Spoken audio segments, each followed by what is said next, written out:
sa video na to. Buncha might be the best creation, hindi lang in terms of pagkain, pero maging bagay. Grabe, overloaded. Parang siyang karinderya in a plate. Ang dami nating ulam. Ang sarap. Grabe yung sarap ng dragon fruit.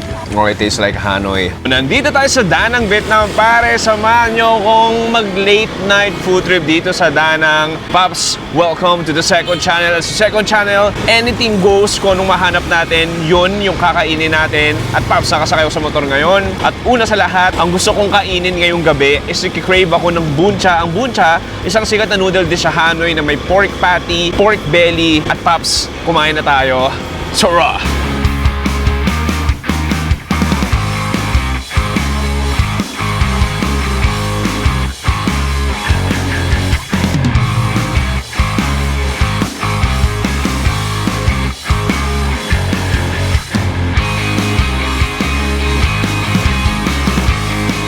Okay pare, nandito tayo sa unang food spot natin, Buncha Hanoi Ko Sao. Oh, this looks nice.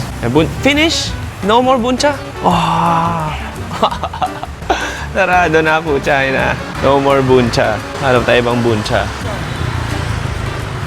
Buncha.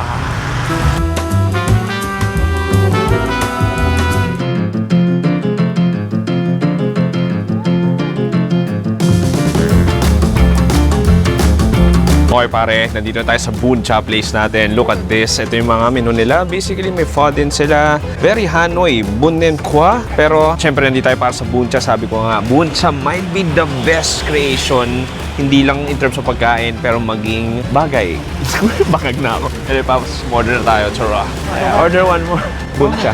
One more. Buncha. I need to review. One Buncha, small, only small.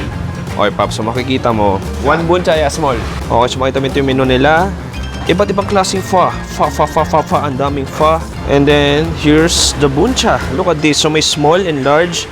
Mag-i-small lang ako dahil baka sabihin nyo ang takaw ko naman. So, mag-i-small buncha lang ako. And then, Pops, hintayin natin pagkain natin. Okay, Pops, ito na yung ating buncha. Look at this. Siyempre, nandito yung ating veggies with garlic and chilies. And then, nandito rin ang ating pinaka-buncha. Small lang in order ko. Uy, small nga ba? Uy, pero marami na rin karne. May dalawang meatballs, tapos meron tayo dito ang pork belly, and of course, the base, the carbs, the vermicelli noodles. Anyway, pare, Jeyo, please play some funky music with B-roll. Barang baliktad. Play B-roll with funky music.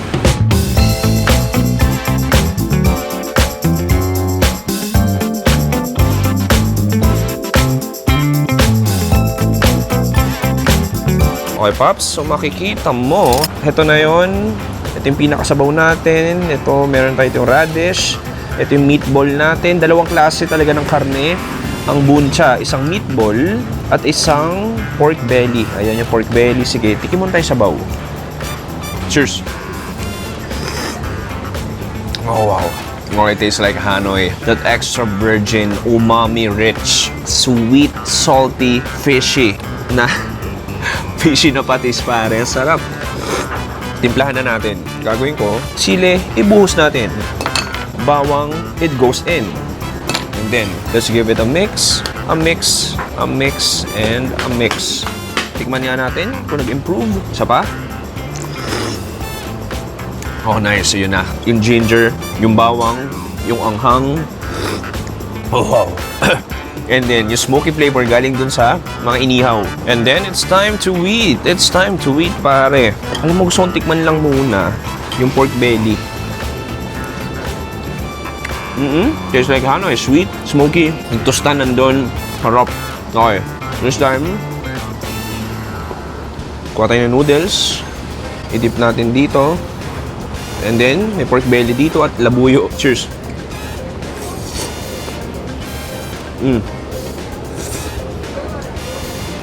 Ang sarap. Panalo talaga to. Okay. Paglagyan tayo ng gulay. Pampalis konsensya. Boom. And then this time walang karne. Gulay lang tsaka noodles. Okay. Isa pa. Cheers.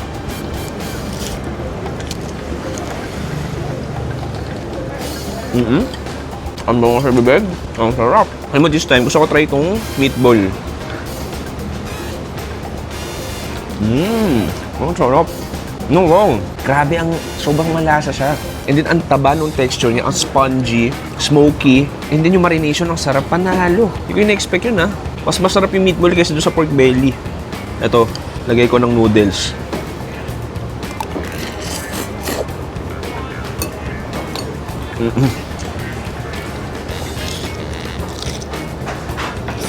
Alam mo sa pa nagpapanalo sa buncha, yung lasa ng garlic.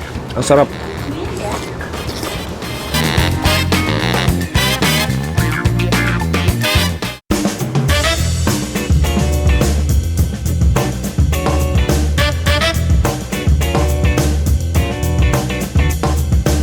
Okay pare, next food trip natin. Ito na yung, actually buncha talaga lang plano ko kainin, pero may nakita ko dito, mag-Comtan tayo. Hindi pa sobrang layo ng lakad ko, kakain na naman ako. Ang Comtan basically, para siyang karinderya. So yung Comtan, yung sabihin ng com is broken rice kasi yung kanin niya butil-butil. Parang steam white rice lang sa Pilipinas. Pero pagkakaiba niyan, ang pagkakaparehas, ilalagyan ng iba't ibang ulam, yung toppings katulad nito. Hey brother, one more. So makikita mo dito, meron tayo dito parang pork, parang adobo sa Cebu. Meron tayo dito, hindi ko alam kung ano to. May isda, ribs, hipon, may pork belly tayo dito. Okay, one. And then dito may kangkong na nilagay. Just small? Yeah, small. Yeah, okay. Okay, and then one egg.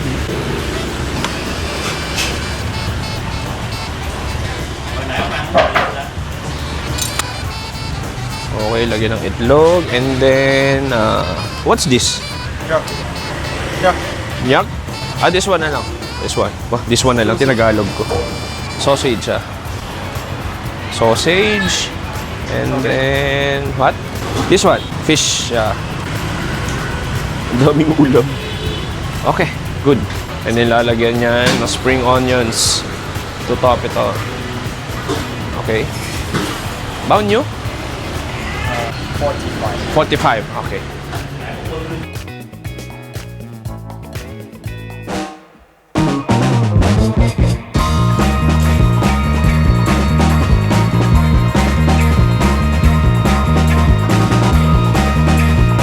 Boom! Pops, ito na. Grabe, overloaded. Parang siyang karinderya in a plate. Look at that. Ang dami nating ulam. May libreng sabaw yan. Tikman natin.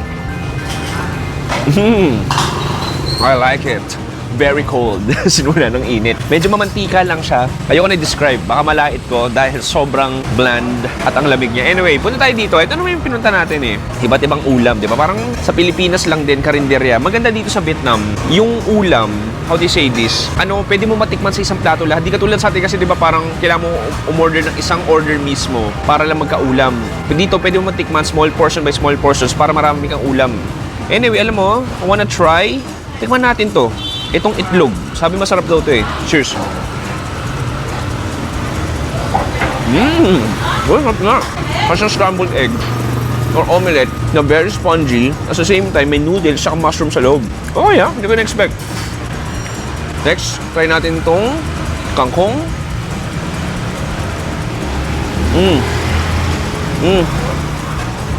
Parang siyang adobong kangkong na mas matamis. Ang galing. Steamed broken rice. Yung broken rice, wala siyang ganun pagkakaiba. Parang malapit lang sa Japanese rice, parang ganun. Next, gusto ko try itong sausage. Ang sarap. Ang gulo ng lasa, parang kikiam, na parang kapuntang igurot na sausage na yun. Yung wanas, parang ganun. May carrots, may herbs sa loob. Ang galing. Tapos maganda dito yung kanin. Meron siya nung sauce na parang siya. Alam mo sa Hainanese, yung parang may ginger tsaka spring onions. Parang ganun. So medyo nagiging malasa na rin yung kanin mo. Next, so try itong, look at this, the slab of this pork belly. Cheers. Okay. Parang kumakain ng tocino na bacon. Ang problema lang, medyo mataba siya. It's sweet, savory, at the same time, yun lang taba sa mamantika lang siya. Pero masarap naman. Ang laking parte lang ng taba. Kung ako, mas trip ko na puro karne. Or puro naman. Next, try natin tong isda. Kukutsarain ko na. Yun lang, parang ang daming tinik. Kuha tayo ng kanin. Cheers! Matamis siya. Hindi ko na-expect. Matamis na manghang. Sweet and spicy. Galing. Feel ko makakarel to eh. Ang laki ng tinikwalan nyo. Makakarel to. Pero sarap na sauce sa panalo. Parang may turmeric din siya. Okay. Nabubusog na ako. Bubusin ko na to. Samahan nyo pumunta sa isang night market dito na sikat. Titingin ako ng costume ko para sa main channel episode natin bukas. Naghanap ako ng jacket na Grab. So, susutin ko bukas pag nagmotor ako. At yeah, anyway, samahan nyo ako.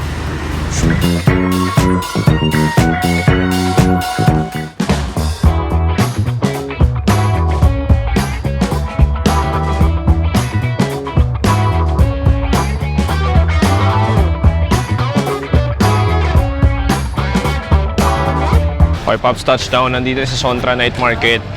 Nagawa tayo ng episode sa main channel natin dito. At abangan nyo na lang. Pero pakita ko na rin sa'yo. Makita mo, may mga seafood tayo, lobster. At yeah, pwede ka magpaluto dyan. Abangan nyo sa main channel natin yung magkano nagastos natin. At kung mura ba o mahal. So itong area na to, pwede kang mag-inuman, pwede kang magpaluto. Ayan, ito. Parang ito ata yung ito yung location na pinag-vlog ko. Dito marami ring ayan, katulad dyan. Marami mag-aalok sa'yo. May iba-ibang barbecue, may manok, mga ready to eat na ulam. Sa kabilang side naman yung mga modern street food. Pero hinahanap ko dito, naghahanap ako ng pangalan nito, Grab na jacket. Susutin ko bukas para sa isang episode natin. May mga damit, souvenirs. Dito lang din naman pala, Ben. Uy, may mga Pinoy. Nakita ko kahapon Grab jacket eh. Ito may mga street food din dito. Ayan o. Ayun. Ha, nakita ko na. Kano kaya ito? Sabi kasi ay mahal ang garap. Excuse me. Xin chào, bao nhiêu? Flat white 200. What?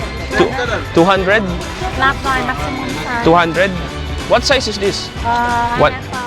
What size you need? You think? I can do Large? Large? Can I try? Good day, one. I try. Ayun, Pops. Ito yung Grab na jacket. Suotin ko bukas. Pero sukatin na rin natin, diba? Exclusive sa second channel natin. Malalaman yon, magsusuot ako ng Grab na jacket sa isang episode. You can try it. Yeah, I can try. Last now I will do a medium. Medium? Large, okay. Cái này là 10 NT này chứ. 10 NT này kìa. Cái bị trả lại. Con chào là một. Hindi large. Cái này là 10 not free hả? Parang okay itong large. Do you have XL, no? Cái nào? XL. X large. XL. I can use size okay mà. Yeah, XL. Sabi ko XL, medyo hapit ng konti eh. I mean, kasya naman, pero mas gusto ko mas maluwag. Para mas madali suotin. Pinupuli ka tricep ko. Teka lang. Sakit. Pinupuli ka tricep ko. Sakit. Pare, dahil sa mamay nakakatawa. Tao neo lên 550 mà anh chịu má. Đây cái gì ok chứ tuyển không được giá hời Tao neo anh 500 ngàn. Thì 6 ngàn cho anh phiếu lên ghi vài anh thấy thử nó làm đi cho anh làm đâu có. Nó có cái đảo đó. Okay, tsura ko. Do I look like a Grab driver? Okay, Pops, let me know kung bagay ba. Okay. Itong Grab jacket natin. Cute, may plug pa ng Vietnam. Bagyo. Maximum 180. 185. No. 186. Listen to me. Okay. Center market kaya Expensive, central. Very high. But not right. Okay. Okay. Okay, Pops, dito sa area na ito yung mga modern street food. Pina-feature na akong ice cream roll. Pina-feature na akong ice cream roll dito sa main channel natin. Nag-iisip ako kung mag-feature pa ako ng isa. Parang gusto ko na matamis eh. Pwede naman maglibot muna tayo. Ito ice cream roll. Ito, gusto ko to. Sweeps. Yeah, che. You have che. Sweet soup. Yeah, soup. Sweet soup. One. Okay. Ayan, so dito yung che. Parang version nila ng halo-halo.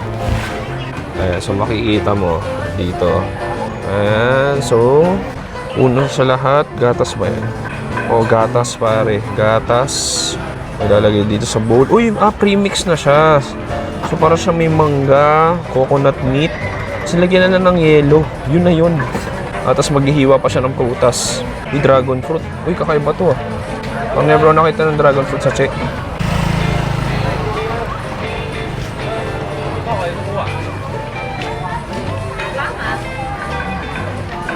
Boom, it goes in. Tapos lalagyan rin ng watermelon. Okay, may watermelon din.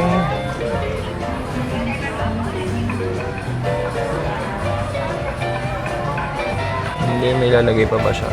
Wala na. Yun na yun. Spoon na lang. And then, last 1 spoon. Thank you. Come on.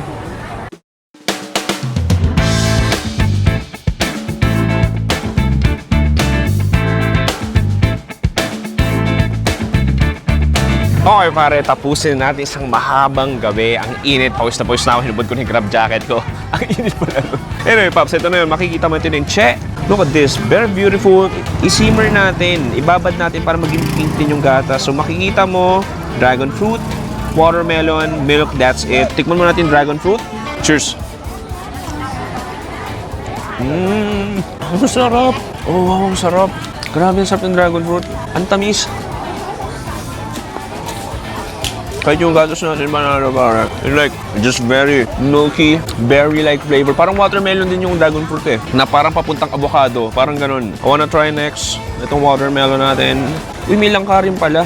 Tsaka jelly. O yan, yung dami pa pala. Sige, try natin yung watermelon. Cheers!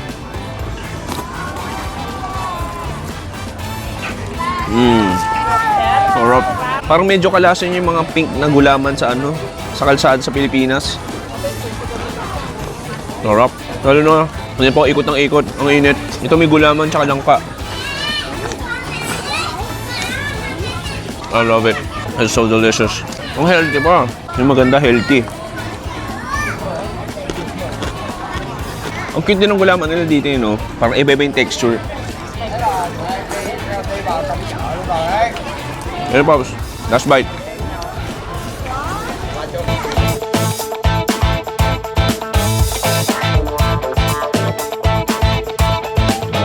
Boom, pare! Dito nagtatapos ang ating isang short na late-night food trip. Maraming salamat, sinamahan niyo pumasyal. Walang tapon yung buncha, kinain natin. I mean, mahirap maging hindi masarap ang buncha dito sa Vietnam. Top 1 Vietnamese food ko yun of all time. Tapos yung com tan, sulit na sulit din. Ibang klaseng karinderya food. Tapos yung huling dessert, panalong-panalo. Lalo napakainit ngayon dito sa Vietnam, Pops. Maraming salamat sa panonood. Abangan niyo yung mga main episodes natin sa main channel natin. Abangan niyo yung suot ko to, kung saan ko gagamitin. Ako si Chewy, dito sa Danang Vietnam. Sabi, stay safe. Good night and goodbye. Mag-subscribe ka na. Yes, subscribe ka na please. Dahil kukota pa ako. Kailangan ko pa bumiyahe para sa future ng family ko. Tara!